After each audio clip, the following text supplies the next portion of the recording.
The Lord of the Rings trailer launched for the first time yesterday. Its first teaser, it was a massive event, and its backlash was fascinating. Not just for the backlash itself, that was predictable, we'd all seen it coming, but so had Amazon, and they'd already initiated their plan which they'd used before in order to frame that reaction and sweep it aside, then move in with content creators who had decided that clout is more important than their conscience.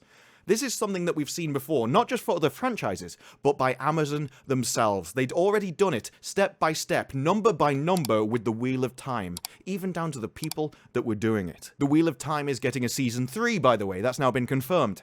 That'll be fun. And I was watching from the side, not because I'm a massive Lord of the Rings fan, I'm a total normie, I've just seen the movies. I will be reading the books for when the series comes out, though, just so I can accurately give a proper representation of it. Something that the writers of this show probably should have done as well. But the most fascinating thing for me was how closely this followed Wheel of Time, and how I think it will move into the future. How their marketing will be exactly the same, and so will their ways to try and quiet and attack the fans which speak up about it. And honestly, I don't really think their plan worked for the Wheel of Time. And so now, on a property which is so much bigger, has so much more of a voice standing against them, I don't think they stand a chance on winning this one. When their entire argument seems based around making people shut up, what it seems like they've done is they've made people go away. Because this trailer was shown during the Super Bowl, one of the biggest American sporting events. It was massive, and the video really had a lot of hype behind it. 4.5 million people watched it, and yet only 18,000 people liked it. These were people that came, watched it, and couldn't be bothered to tell anyone what they thought, couldn't be bothered to press the like button. They just left. Because people don't dislike videos anymore generally. Why? Because they've hidden them. You need an app to show it like I've got here to see 33,000 dislikes. That's a 1-to-2 ratio of likes to dislikes, when everyone that dislikes it kind of stopped, because these are the only hardcore people that wanted people to know. They know that the only people that can see this are people that have got the add-on, and they still did it. But that's not what most people do now. Most people that dislike it just leave. That's how you end up with such a low interaction. Because now, if they don't like it, they don't press dislike, they just go away, and you'll probably never win them back. And these are people that you need to watch your show when you've spent this much on a TV series. You can't just go, oh no, we just want everyone that doesn't like it to go away, to hide, to stop talking about it. Because this is your viewer base. You may think that this is some hardcore group of fans which have read everything else, but it isn't. It's people like me that have watched the movies, were interested in the TV series, came and saw this, and then left. Now, the interesting part of the comments here are all of these people. All of the Polish people. I had to go and get Google Translate for this, but it is Tolkien's own speech. Evil isn't able to create anything new. It can only distort or destroy what was invented or created by the forces of good. And you're like, oh, so it's, it's just a few comments at the top. It's just a few comments. Yeah, it's just a few. Yeah, I'm sure it'll stop. It's going to stop at some point. The comment is going to stop at some point. It's got to stop, right? It's got to. This can't just keep going. It can't just keep on and on and on and on. No, it can't. It's insane. And if anyone goes, oh, no. The reaction's just been reduced. No, now we've got rid of the dislike button, the reaction is just reduced. It's like, oh, really, is it? Because this was done on the 14th of February. Whereas on the 19th of January, you had this, where this video has less viewers, 3.9 million to 4.5, and yet it's got 74,000 upvotes. That's more than the entire interaction on the last video combined. The problem isn't that people don't interact with stuff on YouTube anymore. The problem is that people only interact mainly with things that they like, and only 18,000 people out of 4.5 million did. And this entire scenario was perfectly predictable because they'd already launched the articles, the hit pieces, and dropped all of the pictures that were going to have an obvious reaction to anyone that saw them. One of incredulous disbelief. On what on earth are you doing to this franchise? Why are you deliberately taking a property and destroying it in front of our eyes? And that's how you end up with stuff like this. She's a dwarf, apparently.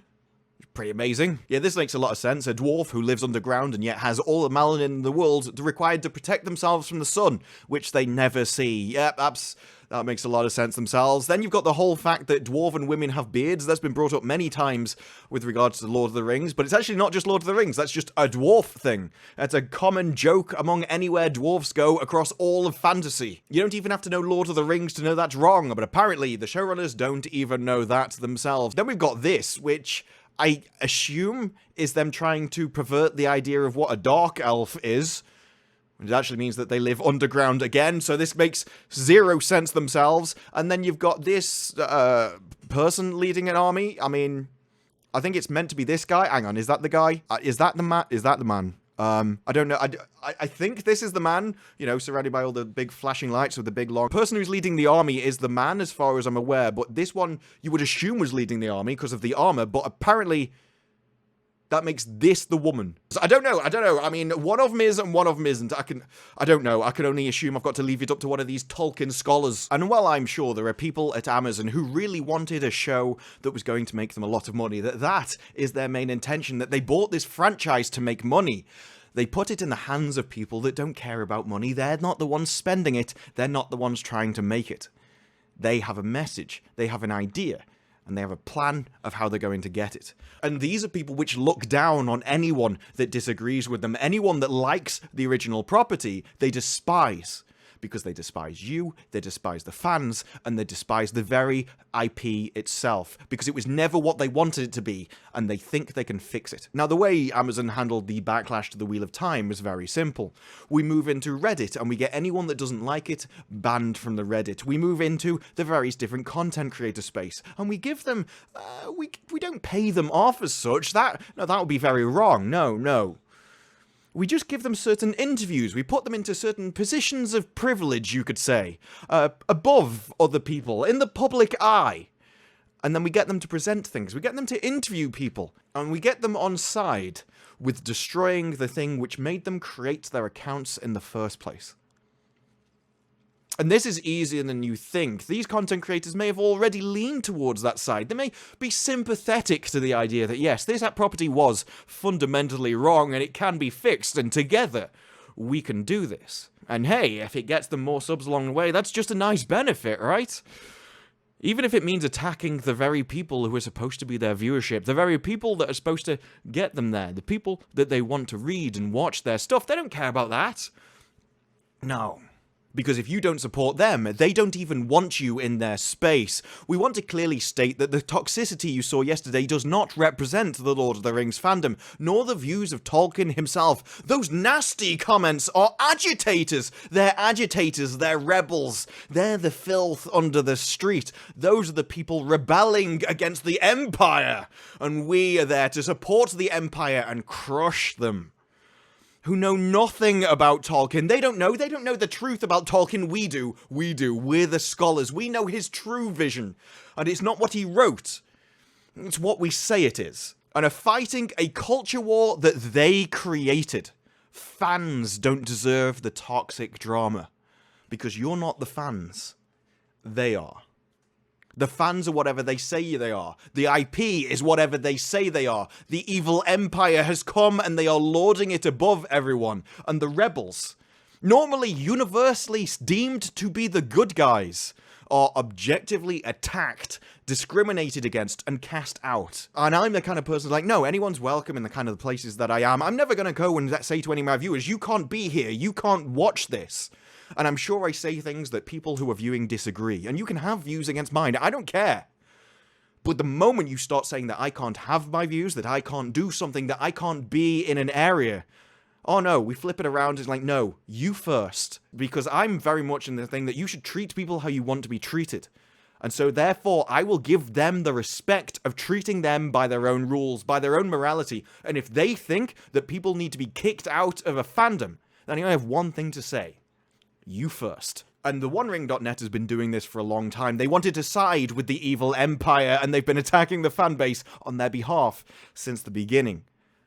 And I can't help thinking that maybe this is from them seeing it done in other places, and they've seen that Amazon reward this kind of thing just like they did with the Wheel of Time before. So, what did they get for their 30 pieces of silver? What was it worth? They got a great video out of it, Prime Access, pushed by the richest man on Earth.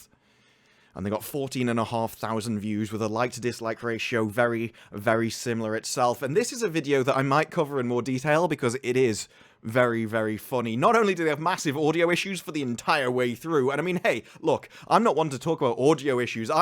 People in glass houses and all that, but I'm just a guy talking in his front room into a microphone. I'm not part of a multi-billion-dollar corporation pushing things with resources that are basically unlimited. The kind of public live stream that you should, I don't know, maybe stream it first and make sure that your audio works. I don't know, it's just an idea, folks. It's just an idea. All I'm saying is that it's weird, isn't it? How all of the access, all of the privilege goes to people not only willing to say whatever they want, but they're also the people who seem incapable of doing a good job when they say it. It's almost like the two things are linked or something. That if you can't actually do something on your own, then you're willing to sell your soul to someone that can make it happen for you by lifting you to the top, as they so eloquently say. But the video itself is really astronomical. They play the trailer twice, and it's like, yes, it's so exciting, it's so amazing, I can't wait for this. And then as the time goes on, more and more people begin to think about it, and they're like, hang on, this is weird. It's too light, it's too clean, it doesn't feel like Lord of the Rings. What is this? Who are these people? Why weren't these people in the books? Why are we creating characters? I do love it, though. I do love it. I love it, Amazon. I love it. No, don't hurt me, Amazon. It's very weird. It's like they're in a room with a hostage thing. Just outside the camera, there's someone threatening them. It's so bizarre. And even the people that feel really hyped, just like, yeah, no, oh, it's amazing. Oh, I've never seen anything like it in my life. It's like nobody reacts that way. And everything seems forced. Everything seems pressured. And all in all, it's very, very strange. And under all of this, you have an undercurrent of shh, because nobody knows how to mute a microphone, apparently. But it's okay, because they got access. The OneRing.net said that the fans don't deserve that these people talking against the show aren't fans. But these people are, and that's why they get access, because these people are willing to say good things. And that is what makes a fan. Doesn't matter if you think the book should be accurately represented on the screen. That doesn't matter. The only thing that matters is you have the right message, that you say the right things, and then you'll get rewarded. And this series is going to have 5 seasons of it. And these people's YouTube channels are going to be talking about this for a long time. Their channels will be pushed front and center, and they will continue to get advertisement. As long as they continue to obey the message, continue to say good things, then it'll be fine. But if you get pushed to the front and you criticize it, if you start saying, why are these people here? Why have you changed this? Why have none of these people in the law? How long do you think they'll stay around?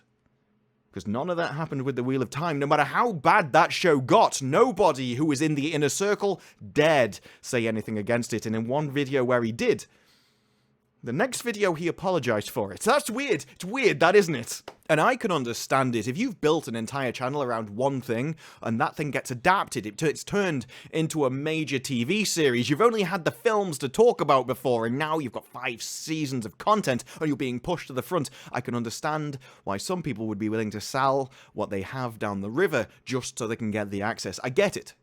But I would question this. When you've got a YouTube channel which is based around people being fans of the lore, people being fans of the books, and then you come along and destroy them, and you start telling those same people, those people that made your channel, your audience, that this thing is good when everyone has eyes and taste, and they can tell that it isn't. It's not what they wanted. It's not Lord of the Rings. Do you think that'll help you or harm you? When your reputation becomes that you'll say anything, that you daren't speak out against something, just because you've been pushed front and center by Amazon. I'm not even sure I can fake a good reaction to something. I think it would be very blatantly obvious. Just like it was in that trailer reaction with the wrongring.net. I don't know, I can't say. I'm sure those people could speak for themselves, but this was a very interesting thing, and it's only going to carry on. Vanity Fair keep publishing articles, the OneRing.net will keep getting interviews, there will be content after content as we see more people sell themselves down the river. So the show may be many months away, but I think there's going to be a lot of talk about it from now until then, and it's something that I'm going to follow, not because I'm a massive Lord of the Rings fan, but because I believe that properties should be protected, especially when the author is no longer around. That's when it becomes personal. They've already done it with the Wheel of Time, and I don't want it to happen to other things, because I know what they're about to go through, because I've already been through it myself. When you've got the book, when you've got the lore, the only thing that should happen is that should be accurately represented. And if you want to come along and you want to destroy it, you want to crap on it, and you want to improve it for your own modernizational principles, then quite frankly, you could sod off with everyone else. And I don't care whether it's Lord of the Rings, the Wheel of Time, or any other property, my attitude will remain the same. If you can't do something justice, then you shouldn't do it. And that is what I am here to catalog. But for now, that's it from me. If you like the video, press like, subscribe, more videos like this in the future, and I will see you in the next one. Yeah, bye-bye.